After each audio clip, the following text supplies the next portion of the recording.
Russia Ukraine യുദ്ധത്തിലെ American president Donald ട്രംപിന്റെ പുതിയ തീരുമാനത്തെക്കുറിച്ചാണ് നമ്മൾ ഇന്ന് സംസാരിക്കുന്നത്. യുക്രൈനുള്ള സൈനിക സഹായം താൽക്കാലികമായി നിർത്തിവച്ചിരിക്കുകയാണ് American president Donald Trump. White ഹൌസിലെ ഓവൽ ഓഫീസിൽ യുക്രൈൻ പ്രസിഡന്റ് വ്ളാഡിമിർ സെലൻസ്കിയുമായി നടത്തിയ കൂടിക്കാഴ്ചയിലുണ്ടായ വാക്പോരിന് പിന്നാലെയാണ് ഈ തീരുമാനം. സമാധാന ചർച്ചകളിൽ പുരോഗതിയില്ലാത്തതിനാലാണ് അമേരിക്കൻ പ്രസിഡന്റ് അതൃപ്തി വ്യക്തമാക്കിയതെന്നും സമാധാനം സ്ഥാപിക്കലാണ് ലക്ഷ്യമെന്നും വൈറ്റ് ഹൌസ് അറിയിച്ചു.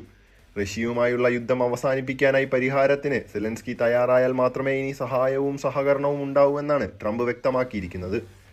ട്രംപിന്റെ ഈ തീരുമാനം നാറ്റോ സഖ്യത്തിനും യുക്രൈന് പിന്തുണയുമായി എത്തിയ യൂറോപ്യൻ രാജ്യങ്ങൾക്കും വലിയ തിരിച്ചടിയാണ്. നേരത്തെ സെലൻസ്കിയെ ലക്ഷ്യമിട്ട് ട്രംപ് സോഷ്യൽ മീഡിയയിൽ പോസ്റ്റ് പങ്കുവച്ചിരുന്നു. ഡൊണാൾഡ് ട്രംപിനെ വില കുറച്ച് കാണരുത്, ഈ കളിയിൽ അദ്ദേഹം എല്ലാവരേക്കാളും 10 ചുവടുകൾ മുന്നിലാണ് എന്നായിരുന്നു പോസ്റ്റ്. ട്രംപിനെ മാസ്റ്റർ ചെസ് കളിക്കാരൻ എന്ന് വിശേഷിപ്പിച്ച് മൈക്കൽ മക്യൂൻ എന്നയാൾ എഴുതിയ പോസ്റ്റാണ് ട്രംപ് പങ്കുവച്ചത്.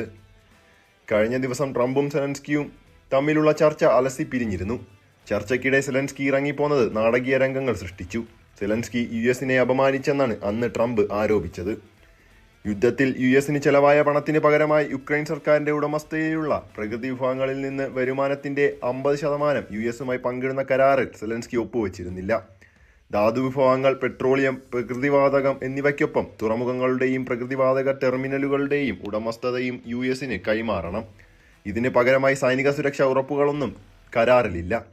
റഷ്യയുടെ ആക്രമണം തുടരുന്നതിനിടെ യുഎസിന്റെ ഈ തീരുമാനം യുക്രൈന് കനത്ത തിരിച്ചടിയായി. റഷ്യ യുക്രൈൻ യുദ്ധം അവസാനിപ്പിക്കാനുള്ള അമേരിക്കൻ സമ്മർദ്ദമാണ് ഇതിന് പിന്നിലെന്നും വിലയിരുത്തലുകളുണ്ട്. ഈ വിഷയത്തിൽ കൂടുതൽ വിവരങ്ങളുമായി നമുക്ക് വീണ്ടും കാണാം. ഈ വീഡിയോ ഇഷ്ടപ്പെട്ടെങ്കിൽ ലൈക്ക് ചെയ്യാനും ഷെയർ ചെയ്യാനും മറക്കരുത്. കൂടുതൽ വിവരങ്ങൾക്കായി ഈ ചാനൽ സബ്സ്ക്രൈബ് ചെയ്യുക.